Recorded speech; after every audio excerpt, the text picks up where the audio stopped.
আজকে আসো কালকে নাই, যা মন চাই করো তাই। কিন্তু আমার আল্লাহ জানায় দেন, না গোলাম, না না, তোমাকে এই দুনিয়ায় পাঠানো হয়েছে যা মন চায় তা করার জন্য নয়, যা মনে চায় তা বলার জন্য নয়। এই দুনিয়ার হায়াত যদিও অল্প, এই সময় তোমাকে কিছু নির্দেশনা দেওয়া হয়েছে, তোমাকে এই সময় কিছু আদেশ করা হয়েছে, কিছু নিষেধ করা হয়েছে। ও আমার গোলাম, দুনিয়ার মধ্যে যখন তুমি এই আদেশ নিষেধ গুলা মেনে চলবা, তুমি যখন জান্নাতে যাইবা, তোমার যা মন চায় তুমি সেটাই তা পাইবা। সেজন্য প্রথমে আল্লাহ তাআলা বলেন, আমার কাছে আবার ফিরে আসবা। আল্লাহ রাব্বুল আলামিন কোরআনুল কারীমের আরেক জায়গায় জানায় দেন, ও আমার গোলাম, আমি তো তোমাকে মাটি থেকে সৃষ্টি করেছি, এরপরে পুনরায় তোমাকে মাটিতে দাফন করা হয়, আবার পুনরায় আমি আল্লাহ তোমাকে মাটি থেকে উত্থিত করব। আল্লাহ বলেন, মিনহা খালাকনাকুম ওয়া ফিহা নুঈদুকুম ওয়া মিনহা নুখরিজুকুম তারাতান উখরা। মাটি থেকে আল্লাহ আবার আমাদেরকে বের করবে, পারবে তো? পারবে? এই বিশ্বাস যাদের অন্তরের মধ্যে আছে যে আমাকে আমার গোটা জীবনের আমলের হিসাব দিতে হবে আল্লাহর সামনে, আমাকে মৃত্যুর সুদা পান করতে হবে, আখিরাতের পথিক আমাকে হতে হবে। যেমন কোন মানুষ যখন চিন্তা করে আমি সিলেট থেকে চট্টগ্রামে যাব, সফর হলো 10 দিনের, বলেন তো কোন মানুষ কি এক শার্ট এক প্যান্টে এই সফরে যাবে নাকি? কমপক্ষে 5-7 দিন আগে থেকে সে প্রস্তুতি গ্রহণ করবে। সিলেটের থেকে আমি যাব সেই সুদূর কক্সবাজার, 15-20 দিন থাকবো, আমার 5-7টা ড্রেসের প্রয়োজন, কমপক্ষে টাকা পয়সার প্রয়োজন, আবার যাওয়ার জন্য এমন ব্যবস্থাপনা দরকার যাতে আরামে যাওয়া যায়। আমি আস্তে আস্তে আমার সফরের সকল সামানাগুলো সংগ্রহ করব। 10 দিনের সফর, 15 দিনের সফর, কত চিন্তা। কিন্তু পরকালের সফর কি 1-2 দিনের সফর নাকি? অনন্তকালের সফর। দুনিয়ার সফরে যাওয়ার জন্য পোশাকের প্রয়োজন, দুনিয়ার সফরে আসারের জন্য টাকার প্রয়োজন, ভালো গাড়ির প্রয়োজন, বিলাসবহুল বাসের প্রয়োজন। আমি আমার অবস্থার আলোকে পরিবহন নির্বাচন করে যত আরামে যাওয়া যায় সেই সফরে যাওয়ার চেষ্টা করি। কিন্তু পরকালের সফর তো 1-2 দিনের সফর নয়, পরকালের সফর তো অনন্তকালের সফর। সেই অনন্তকালের সফরের জন্য আমি কি সম্পদ গ্রহণ করলাম, কি প্রস্তুতি গ্রহণ করলাম, কোন জিনিসগুলো আমি যদি নিতে পারি, কোন জিনিসগুলো আমি যদি গ্রহণ করতে পারি, আমার পরকালের সফর আমার জন্য সহজ হবে। সফরের প্রথম ঘাটি কবরটা আমার জান্নাতের বাগান হবে।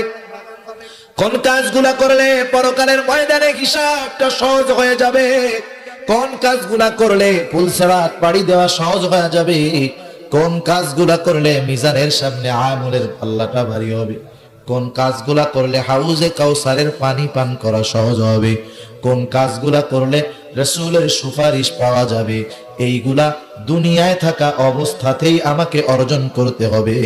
মরার পরে অর্জন করার কোনো সুযোগ কিন্তু থাকবে না। এই জন্য এক হাদিসের মধ্যে বলা হয়, দুনিয়া হলো আখিরাতের ক্ষেত।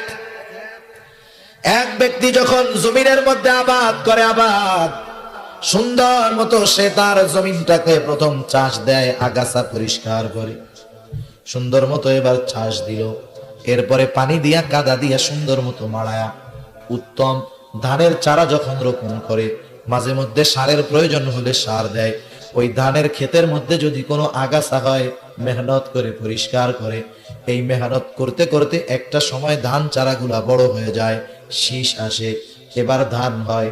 3-4 মাস পরে লোকটা জমিনের মধ্যে যখন আসে, সুন্দর মতো ধানগুলা কেটে বাড়িতে নেয়, দেখে যে তার বাম্পার ফলন, ফসলগুলা খুব সুন্দর হয়েছে, ঠিক কিনা?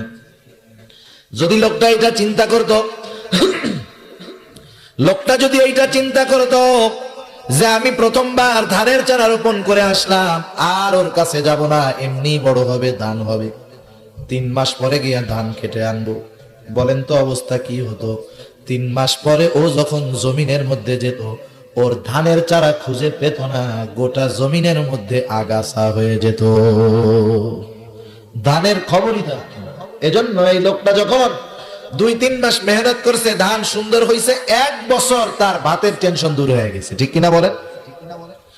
সেই জন্য যেই চাষি সুন্দর মতো চাষাবাদ যত্নের সাথে করে, আবাদ সুন্দরভাবে করে, তার ফসল সুন্দর হয়, বাকি বছরের গোটা বছরের চিন্তা তার দূর হয়। কিছু ফসল বিক্রয় করে অন্যান্য হাজত প্রয়োজনীয়তা পূরণ করে, আর কিছু ফসল সে নিজের খাওয়ার জন্য রাখে। অনুরূপভাবে দুনিয়াটা হলো আখিরাতের চাষাবাদের জায়গা। যেই লোকটা দুনিয়ার মধ্যে যেমন আমলের চাষ করবে, যেমন ঈমানের চাষ করবে, আখিরাতের দিন তার ফলাফল তেমনই সে পেয়ে যাবে। কি চাষাবাদ করছে আল্লাহ তাআলা সব জানায় দিবে, ঠিক কিনা বলেন? আল্লাহ তাআলা প্রত্যেকের কাছে তার দুনিয়ার আমলের, দুনিয়ার চাষাবাদের বিস্তারিত ডিটেইলস আল্লাহ দিয়ে দিবে। প্রত্যেকের কাছে প্রত্যেকের দুনিয়ার আমলের আমলনামা পৌঁছায় যাবে। আল্লাহ তাআলা প্রত্যেকের কাছে তার আমলনামা পৌঁছায় দিবে। শুধু তাই নয়, প্রতিটা মানুষ আমলনামা যেই ভাষায় লেখা হোক না কেন, প্রতিটা মানুষ সেই আমলনামা পড়ার যোগ্যতাও পেয়ে যাবে। এই যোগ্যতাটা দিয়ে দিবে কে? কত সুন্দর আধুনিক প্রযুক্তি আমাদেরকে বিষয়টা বোঝার জন্য সহজ করে দিল। কয়েকদিন আগে একটা সফটওয়্যার দেখলাম, সেখানের মধ্যে লেখা, সফটওয়্যার একটা ক্যামেরার সফটওয়্যার, ক্যামেরার মাধ্যমে ভয়েস চেঞ্জ হয়ে যাবে, ল্যাঙ্গুয়েজ চেঞ্জ হয়ে যাবে। আপনি একটা বাংলা ভাষায় লেখা এটার ছবি তুলবেন, আপনি এটাকে কনভার্ট করতে চান চায়না ভাষায়, আপনি দেবেন বেঙ্গলি টু চাইনিজ।